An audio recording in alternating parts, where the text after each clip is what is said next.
Bonjour, vous suivez l'émission Dévotion matinale avec le collectif des rachetés de Dieu.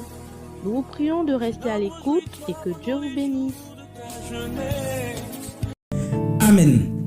Voilà, donc nous revenons encore. Et là, asseyez-vous confortablement. Une fois, quelqu'un qui me demandait vos émissions là, à qui est-ce que c'est destiné?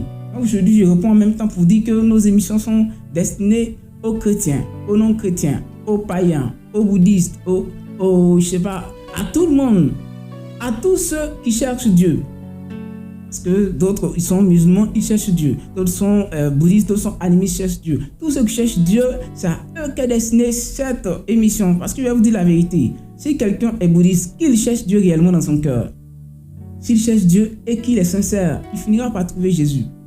Si tu as un ami qui est, je sais pas, qui est féticheur, s'il cherche vraiment Dieu et qu'il force, et qu'il est sincère dans sa recherche, il finira par trouver Jésus. C'est pourquoi déjà nous parlons de Jésus pour tous ceux qui cherchent Dieu.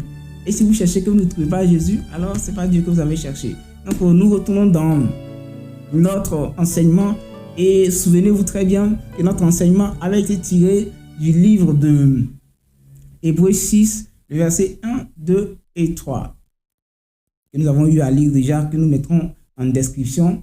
Donc nous avons travaillé sur le premier verset et il disait comme ça, je paraphrase, que laissant les éléments de la parole de Christ, tendant à ce qui est parfait, sans de nouveau poser le fondement du renoncement aux œuvres mortes. Et c'est sur cette partie-là, le renoncement des œuvres mortes, que nous étions.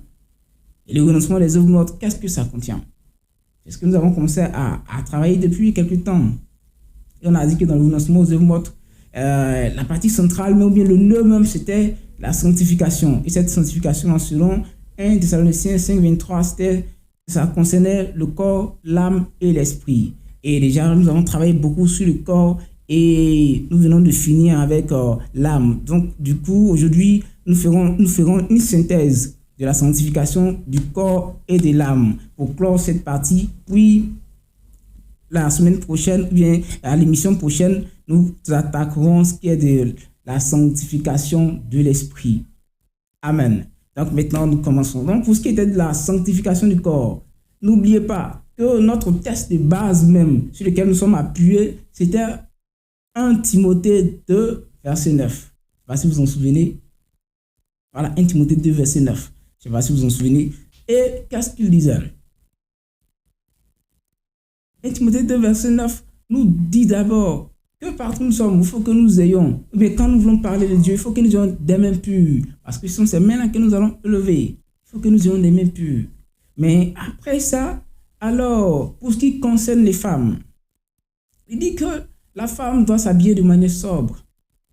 De manière sobre. Il dit que la femme doit s'habiller de manière sobre.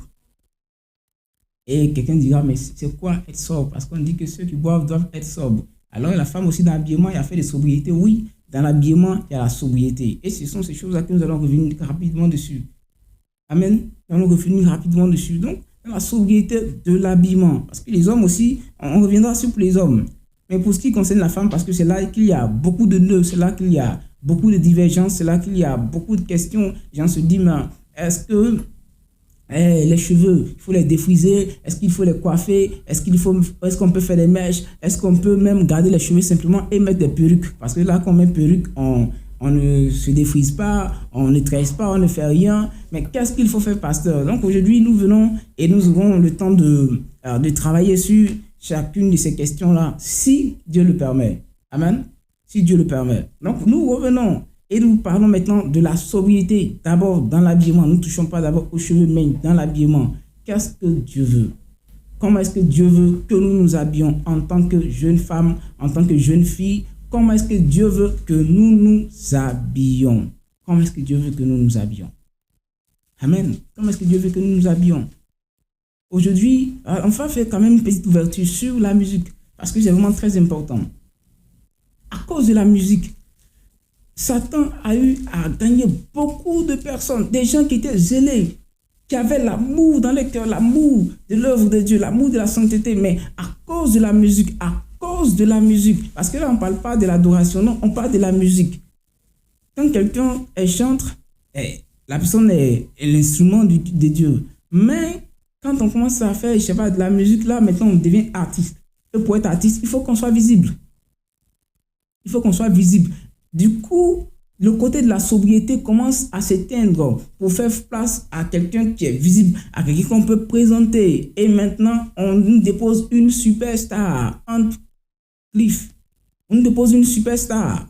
Et on voit maintenant une sœur qui était quand même bien là.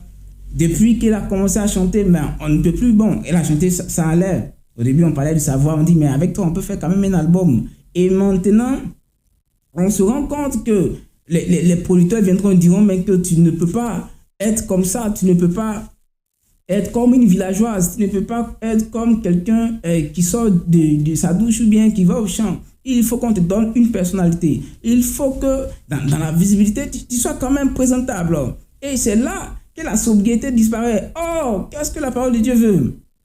Et la sobriété disparaît totalement.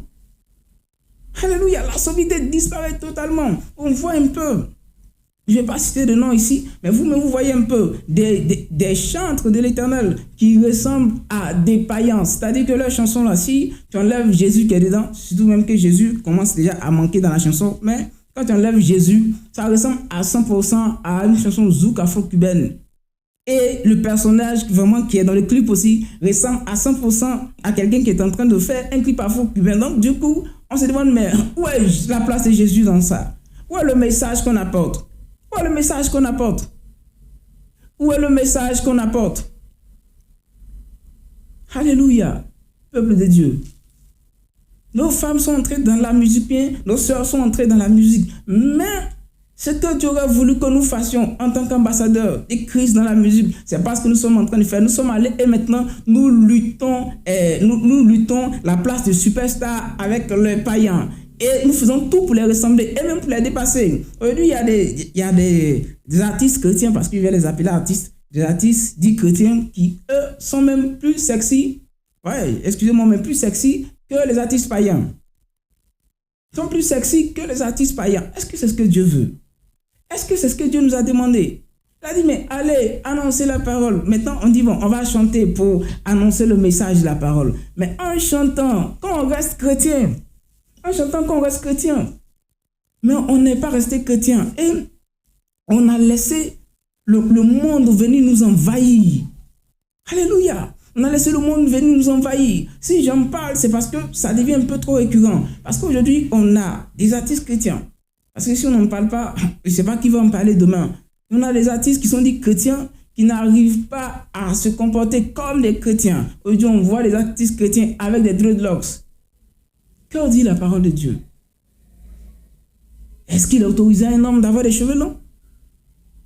Pour ce qui concerne les mèches, les extensions, les maquillages, est-ce que c'est possible pour une femme d'en mettre? Mais quand on devient artiste, on n'est plus au-delà de la parole. Non. Bien quand on devient chanteur, oui, je ne sais même pas comment on dit, mais quand on sort de l'église et qu'on va aller chanter pour que plus de personnes soient touchées, ça ne veut pas dire que maintenant on n'est plus chrétien. Non, on est toujours chrétien. Mais là, on sort parce que Dieu nous a donné un don pour que nous puissions partager la grâce que Dieu nous a donnée avec plus de frères. Alléluia, avec plus de frères, mais avec plus de frères chrétiens. Et même pour gagner encore ceux qui ne sont pas chrétiens à Christ. Mais quand nous sortons et que le monde nous avale, ne pensons pas que nous sommes chrétiens, nous ne sommes plus chrétiens. Il dit, je veux aussi que les femmes vêtues d'une manière décente, avec pudeur et modestie, ne se parent ni de tresses, ni d'or, ni de perles, ni d'habits somptueux, mais qu'elles se parent de bonnes œuvres, comme il convient à des femmes qui font profession de servir Dieu. Alléluia. Comme il convient à des femmes qui font profession de servir Dieu. Donc ces femmes qui sortent de l'église pour aller parler de Dieu, pour aller parler de l'amour de Jésus, pour aller parler des bienfaits de Jésus, pour aller annoncer le retour qui est imminent de Jésus. Alors si c'est Jésus qu'elles sont en train de servir, voici ce qu'elles doivent respecter. Voici ce qu'elles doivent respecter. Si c'est Jésus qu'elles sont venues servir, frère, bien sûr, si c'est Jésus que tu allais représenter en tant que son ambassadeur, en tant que son ambassadrice, alors voici ce que tu dois respecter. La Bible dit, et ça, il faut qu'on rappelle que ça ne concerne pas l'église de Corinthe, ça ne concerne pas l'église de Galates, ça ne concerne pas, je sais pas, les frères de l'église primitive. Ça concerne l'église. Si tu es l'église, alors ça te concerne. Amen. Si tu es l'église, alors ça te concerne. Sérieusement, si tu es l'église, ça te concerne. Et on redit encore pour toi. Parce que plusieurs personnes veulent servir Dieu, mais ne comprennent pas ou bien ne savent pas comment servir Dieu, dans quelle posture se mettre. Alors ce verset, il est tellement clair. Il dit pour celles qui font profession de servir Dieu, et nous lisons encore une deuxième fois. Nous lisons encore une deuxième fois. Il dit qu'elles doivent se vertir de manière décente, avec pudeur et modestie. Qu'elles ne se parent ni de tresse. Alléluia. Qu'elles ne se parent ni d'or, ni de perles, ni d'habits somptueux, mais qu'elles se parent de bonnes œuvres. Alléluia. Qu'elles se parent de bonnes œuvres.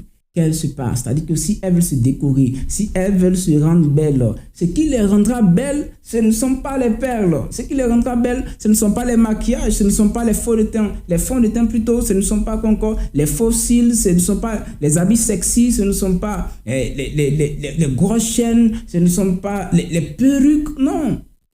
Et qu'elles se parent de bonnes œuvres, comme il convient à des femmes qui font profession de servir Jésus. Comme il convient à des femmes qui font profession de servir Jésus. Et ça, si des femmes veulent servir Jésus, si des femmes veulent se décider à être ambassadrices de Christ, alors il faut qu'elles appliquent cela. Et ce n'est pas le seul passage qui en parle. Ce n'est vraiment pas le seul passage qui en parle. Si vous lisez 1 Pierre 3:3, vous saurez que la même chose revient.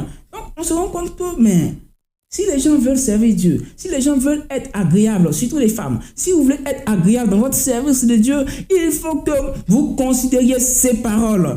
Il faut que vous considériez ces paroles si vous voulez être agréable à Dieu dans votre service. Après, il y a d'autres recommandations qui viennent. Alors, il dira que la femme ne peut pas enseigner aussi. Dans l'église, la femme ne peut pas enseigner. Et ça, on rappelle tout le temps que ça ne veut pas dire qu'une femme ne peut pas attraper la Bible pour parler. Ça ne veut pas dire qu'une femme ne peut pas... Ça ne veut pas dire qu'une femme ne peut pas attraper la Bible pour enseigner. Ça n'a jamais voulu dire, mais l'apôtre n'a jamais voulu dire qu'une femme ne peut pas, et même pas ouvrir la bouche pour appeler quelqu'un dans l'église. Non. L'apôtre n'a pas dit qu'une femme ne peut pas annoncer l'évangile. C'est parce que l'apôtre dit. L'apôtre dit, quand l'assemblée des frères est là, quand nous sommes dans l'église, alors la femme ne peut pas enseigner. Pourquoi? Parce que c'est elle qui a été trompée. D'abord, l'homme a été créé le premier, mais c'est elle qui a aussi été trompée. Et selon comme il est écrit aussi dans la loi. Depuis Aaron, est-ce qu'on a déjà vu une femme qui a exercé la sacrificature? Et c'est la même chose qui continue. Donc, si elle veut servir Dieu, alors voici comment est-ce qu'elle doit être. Elle doit être dépouillée. Et là, on parle de l'extérieur. Elle doit être dépouillée de l'extérieur. Mais après, on reviendra encore sur l'intérieur. Et l'intérieur, c'est sur deux facettes. Il y a le côté âme et il y a le côté esprit. Donc, nous allons toucher aussi le côté âme. Alléluia. Nous allons toucher aussi le côté âme. Donc, si elle se dépouille et que l'extérieur est bon, si l'extérieur convient à une femme qui fait profession de servir Dieu, quand on la voit, on dit waouh, est-ce que c'est elle est chrétienne? Quand on la voit, on dit waouh, c'est là, elle est chrétienne. On dirait qu'elle est chrétienne. Hein? Déjà, avec l'habillement, lorsque tu passes, lorsque tu es dans le milieu, même si dans le milieu de la musique ou dans le milieu de la mode ou bien je ne sais pas quoi, dans quel que soit le milieu en tout cas, si tu es dans ce milieu et que tu t'habilles comme une femme chrétienne, mais des gens se posent des questions. Même quand tu n'es pas chrétien, on dit ah, mais celle-là, elle est chrétienne ou quoi? Mais même quand tu es la meilleure chrétienne maintenant et que tu t'habilles comme une païenne, mais personne ne te prendra pour une chrétienne. Et c'est toi-même qui dira, mais vous là, quand vous me voyez, vous pensez que je ne suis pas chrétienne. Je suis chrétienne. Mon cœur est vraiment très blanc. Peut-être que c'est le milieu qui fait que je m'habille comme ça. Non, mais le milieu ne peut pas t'influencer. Parce que toi, ce qui a triomphé de toi, c'est Jésus. Et la parole de Jésus a voulu que tu sois modeste, a voulu que tu aies de la pudeur dans ton habillement. C'est ça. Jésus a triomphé de toi et sa parole, sa règle a voulu que tu aies de la pudeur. Donc si tu manques de pudeur, alors Jésus n'a pas triomphé de toi. Tu vois où est-ce que tu te retrouves maintenant? Si Jésus n'a pas triomphé de toi, tu vois où est-ce que tu te retrouves? Alléluia. Donc fais vraiment attention. Jeune soeur, grande soeur, maman, faites vraiment attention à ce que vous présentez. Mais il y a aussi ce que nous ne présentons pas, qui est en vous. Alléluia. Il y a ce que vous ne présentez pas qui est en vous. Et ça, c'est beaucoup basé sur les émotions. Alors, nous allons toucher aussi pour ce qui concerne les émotions. Et l'apôtre Paul en a parlé dans 1 Corinthiens 6 et aussi dans Galates 5 à partir du verset 19. Il nous faisait comprendre que si quelqu'un marche selon la chair, alors il ne marche pas selon l'esprit. Parce que les œuvres de la chair et ceux de l'esprit sont quoi? Contraires, c'est divergent. Si quelqu'un commence à marcher dans la chair, il ne peut pas dire que je marche et dans la chair et dans l'esprit. Non, ce monsieur c'est un menteur. Ou bien cette femme est une menteuse. Si quelqu'un dit qu'il essaie de marcher en même temps avec l'esprit et en même temps avec la chair, il ne dit pas la vérité. Soit tu es un bon gars qui marche dans la chair, qui fait tout ce que la chair veut, qui excelle dans les choses de la chair, ou bien tu es un monsieur, ou bien une femme, une soeur qui marche avec l'esprit et qui fait ce que l'esprit veut. Alors, pour ce qui concerne la chair, mais c'est visible. C'est visible. Il dit que les œuvres de la chair sont manifestes. On n'a pas besoin d'être un connaisseur. On n'a pas besoin d'être un homme spirituel, mais super spirituel pour voir quelqu'un qui marche par la chair. Comment est-ce qu'il se reconnaît? D'abord, il y a la magie. Mais la première des choses même, c'est la dissolution.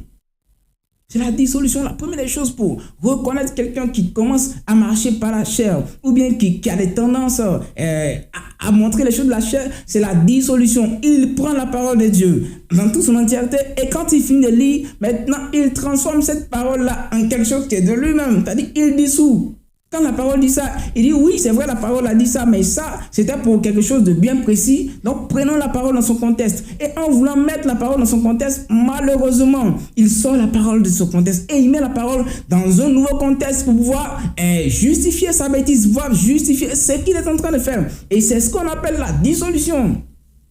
Et cette dissolution-là a tellement de formes. La dissolution a beaucoup de formes. Il y a des formes qui sont subtiles, il y a des formes qui sont visibles. Et les formes les plus subtiles sortent souvent même de nos pasteurs. Oui, sortent souvent de nos pasteurs dans leurs enseignements. C'est là que nous voyons la partie la plus subtile. Et une manifestation de la dissolution est appelée l'évangile de prospérité. Alléluia. Une manifestation de la dissolution est appelée l'évangile de prospérité. Mais qu'est-ce que dit l'évangile de prospérité? Pourquoi on l'appelle dissolution? Parce que l'évangile de prospérité égale dissolution. On prend la parole de Dieu, on le sort de son contexte, on le met dans un nouveau contexte où Dieu devient il devient, c'est pas notre coussier, Dieu devient notre homme à tout faire, il devient notre boy. Non! Alléluia, c'est pas ça que Dieu nous a appelés.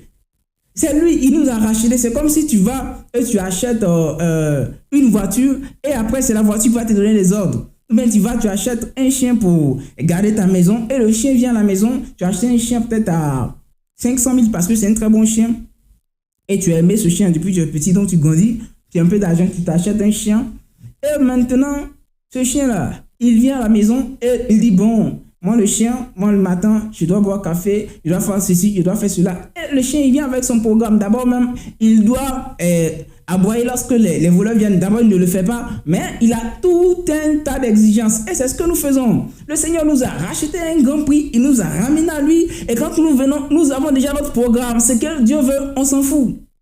Alléluia, ce que Dieu veut, on s'en fout. Et voici la prédication qui sort de la bouche des prophètes de l'évangile de prospérité. Que Dieu nous veut en bonne santé. Dieu nous veut riches. Si on n'est pas riche, c'est parce que, pardon, on ne sait pas, c'est parce qu'on manque de foi. Si on n'est pas riche, c'est parce que ceci. Si on n'est pas riche, c'est parce que cela. Non. Pourquoi est-ce que Dieu nous a appelés? Il nous a appelés pour nous et ramener à son admirable lumière, pour que nous soyons lumière nous-mêmes, pour éclairer les autres. Mais c'est pas pour, d'abord, c'est pas pour devenir riche. Parce que quand il nous appelle, qu'est-ce qu'il nous dit? Il nous dit, recherchez premièrement le royaume des cieux et sa justice. Alléluia. Il dit, recherchez premièrement le royaume des cieux et sa justice. Ça, c'est l'évangile.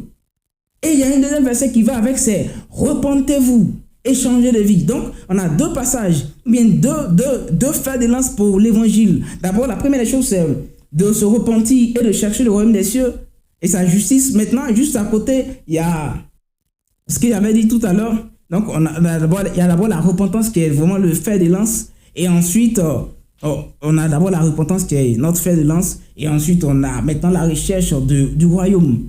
Alléluia. Donc quand on se repent, c'est déjà une bonne chose. On change de vie, mais maintenant on cherche le royaume. Sinon, si c'est voiture, mais Jésus donne voiture. Si c'est travail, Jésus donne travail. Si c'est mariage, Jésus donne travail. Mais Jésus n'est pas venu mourir pour que quelqu'un se marie. Ça, j'avais déjà dit ça dans la vidéo précédente. Dans les enseignements précédents, il avait dit ça, que Jésus n'est pas venu mourir, excusez-moi, pour que quelqu'un se marie, ou bien pour que quelqu'un travaille. Non, c'est pour que nous soyons sauvés de l'enfer, que Jésus est mort. Ça, c'est le message de l'évangile. C'est pour que nous soyons sauvés, que Jésus est mort. Si quelqu'un ne garde pas ça dans son cœur, il se trompe. Si quelqu'un ne garde pas ça dans son cœur, si quelqu'un pense que Jésus est venu mourir pour qu'il ait travail, alors il s'est trompé. Il y a une histoire que j'aime raconter, que je n'ai pas racontée, mais ça parle de revêtir Jésus pour le bon motif. Et un jour, peut-être, nous reviendrons là-dessus et je parlerai de ça. Revêtir Jésus pour le bon motif. Donc, l'évangile de prospérité amène les gens à revêtir Jésus pour le mauvais motif. Alors, lorsque le vrai évangile est prêché, mais les gens trouvent que c'est encombrant, les gens trouvent que c'est difficile, les gens trouvent que, oh non, ils ont été trompés quand ils sont venus à Jésus, parce qu'ils ont dit que venez à Jésus, vous qui souffrez, vous qui n'avez pas de travail, vous qui n'avez pas de mari, Jésus va vous donner mari. Ils sont venus maintenant, on dit non, Jésus veut que vous courez derrière le royaume. Alléluia. Mais heureusement pour ceux qui prêchent l'évangile de prospérité, ils ne parlent pas de ça, de rechercher le royaume de Dieu et sa justice. Parce qu'ils vont te faire des conférences où ils vont te montrer que dans le monde des affaires, il n'y a pas fait de Dieu chrétien. Un homme qui est d'affaires, c'est un homme d'affaires. C'est un homme d'affaires, c'est un homme d'affaires. Tout ce qu'il a à faire, c'est de payer sa dîme, d'être fidèle dans sa dîme, et le reste, Dieu gère. Alors, il doit être un homme qui, même s'il veut, même si c'est possible, il peut être malhonnête, il n'y a pas de problème. Non, ça c'est l'évangile de prospérité. Et vous voyez un peu ce qu'est la dissolution à faire. Vous voyez un peu ce qu'est la dissolution à faire. La dissolution a fait de l'église un centre de personnes malhonnêtes, un centre de personnes malheureuses, un centre de personnes qui viennent pour essayer de lutter, pour faire la concurrence. Non. Tout ce qu'il faut pour voir Dieu, c'est la sanctification. Hébreux 12, 14, il dit, recherchez d'abord la paix. Alléluia. Il dit, recherchez la paix avec tous. Ensuite, sans la sanctification, nous ne verrons Dieu. Donc, quand on vient à Christ, c'est qu'on a à rechercher. Vous voyez maintenant que c'est clair. C'est qu'on a à rechercher quand on vient à Christ, c'est la paix avec tout le monde. Quand on vient pas pour chercher voiture, mon frère. Jésus donne voiture à cadeau. Parce que la suite du verset, quand il dit chercher premièrement le royaume des cieux, sa justice, et le reste vous sera donné par-dessus tout. Ça, c'est ce qu'est l'évangile. Ça vous sera donné. Il n'a pas eu de courir après le reste. Cherchez le royaume des cieux et sa justice, et le reste vous sera donné. C'est tellement clair, c'est tellement clair. Le reste vous sera donné. Ne vous inquiétez pas, parce qu'il dit clairement que qui, par ses inquiétudes, peut ajouter une seule coudée à sa vie. Qui, par ses inquiétudes, peut ajouter, je ne sais même pas, peut se donner un mari, ou bien peut avoir la santé avec ses inquiétudes. Personne. C'est l'Éternel qui donne. C'est Jésus qui donne la santé. Ce que nous devons chercher, ce pourquoi nous devons nous inquiéter, c'est comment faire pour plaire à Jésus. Et il nous donne le secret. Il dit, d'abord, recherchez la paix avec tous. Et sans la sanctification, personne ne verra Dieu. Maintenant, tu veux voir Dieu? Alors, cours après la sanctification. Tu veux voir Dieu? Recherche comment est-ce qu'on se sanctifie. Tu veux voir Dieu? Recherche comment est-ce qu'on se sanctifie. Parce qu'il va te dire une vérité. Peut-être qu'on ne t'a jamais dit ça. Si tu n'es pas sanctifié, que Jésus vienne, il va te laisser. Si tu ne te sanctifies pas, si tu ne commences pas la sanctification maintenant, si Jésus vient, il va te laisser. Si Jésus vient, il va te laisser. Si Jésus vient, il va te laisser.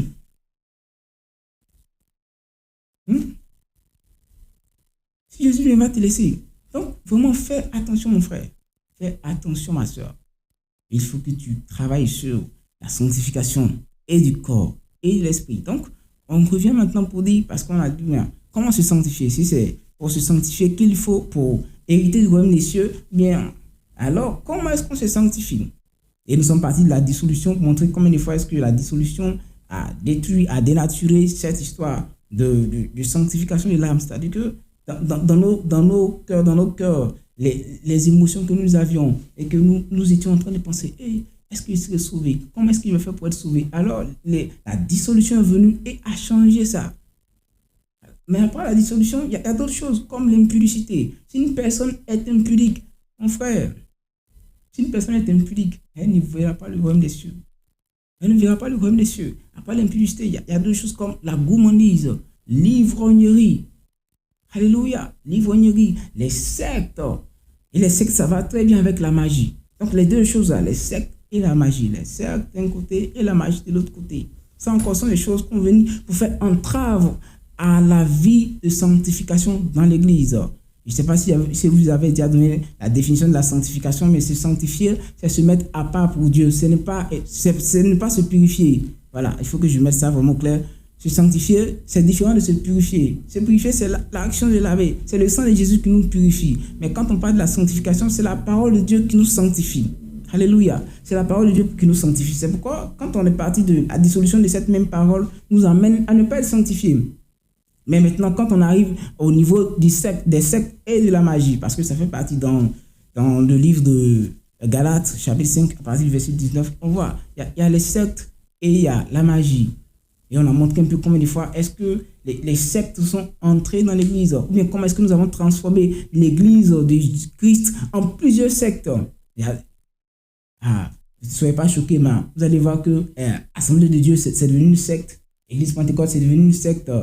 Église méthodiste, c'est devenu une secte. Chacun a sa manière de fonctionner, chacun son mode de fonctionnement. C'est comme si chacun avait sa Bible. Non, vous voyez pourquoi est-ce qu'il dit une secte? Parce qu'il voit que les gens vont commencer à me lapider. Mais quand même, il faut que je vous dise que si Assemblée de Dieu a sa manière de fonctionner et Baptiste a sa manière de fonctionner, tout en se basant sur la même Bible, alors Baptiste se fait une secte. Voilà, Baptiste se fait une secte. Et Assemblée de Dieu aussi se fait une secte. Alléluia. Maintenant, à côté de ça, on a l'apparition des nombreux prophètes. Voilà. Il y a ça aussi qui vient. L'apparition des nombreux prophètes. Et c'est avec eux maintenant qu'on va découvrir. Parce que les grandes églises ne travaillent pas forcément avec la magie. C'est vrai, il y a la dissolution, il y a tout ce qui va avec. Mais il y a les nouveaux chrétiens charismatiques là. Eux viennent, se font appeler prophètes. C'est avec eux maintenant qu'on va sentir la magie. C'est avec eux qu'on va sentir la magie. Déjà que ceux qui utilisent le Talmud, eux, ils n'ont que faire de la Bible parce que le Talmud, même les enseignements des rabbins sont plus importants que les enseignements de Jésus et autres. Mais c'est sur cela qu'ils vont copier et ils ramènent des pratiques dans l'église. Ils ramènent l'angéologie dans l'église. Ils ramènent le culte des anges dans l'église. Et c'est là maintenant que naît la magie dans l'église. C'est là qu'on commence à voir même la puissance, l'essor de la magie dans l'église. Je ne sais pas depuis combien d'années ça a commencé, mais dans ces derniers temps-là, il y a un essor pas possible, un essor spectaculaire de la magie. C'est devenu même comme quelque chose de normal. C'est tellement populaire que c'est devenu comme quelque chose de normal. Aujourd'hui, on fait des cultes avec des sabres. Aujourd'hui, on fait des cultes avec, je sais pas, avec de l'huile. On fait des cultes où il faut laver des gens. Tout ça sont des choses que, mais c'est même pas pudique. C'est pas possible qu'on lave quelqu'un au culte. Mes frères. Ce n'est pas possible. Ce n'est pas possible. Vous-même regardez, ce n'est pas possible. Ce n'est même pas pudique. Mais comment est-ce qu'on arrive à faire ces choses-là dans l'église de Dieu? On dit, bon, pour avoir travail, voici du sel. Il faut que tu laves avec ça chaque matin avant de faire ta prière. Alors le Seigneur va t'écouter. Voici telle chose. Il faut que tu utilises ça pour que le Seigneur t'écoute. Voici tel élément. Il faut que tu utilises pour que le Seigneur t'écoute. Mais qu'est-ce que le Seigneur a dit? Il dit tout ce que vous voulez atteindre là. Mais demandez en mon nom et je vous donnerai. Alléluia. C'est aussi simple que ça. Tout ce que vous voulez me demander en mon nom. Il dit jusque-là, vous n'avez rien demandé. Jusque-là, vous n'avez rien demandé. C'est que Dieu veut ce que nous demandions. Pas que nous ayons des pratiques pour obtenir ce que nous voulons en son nom. Alléluia.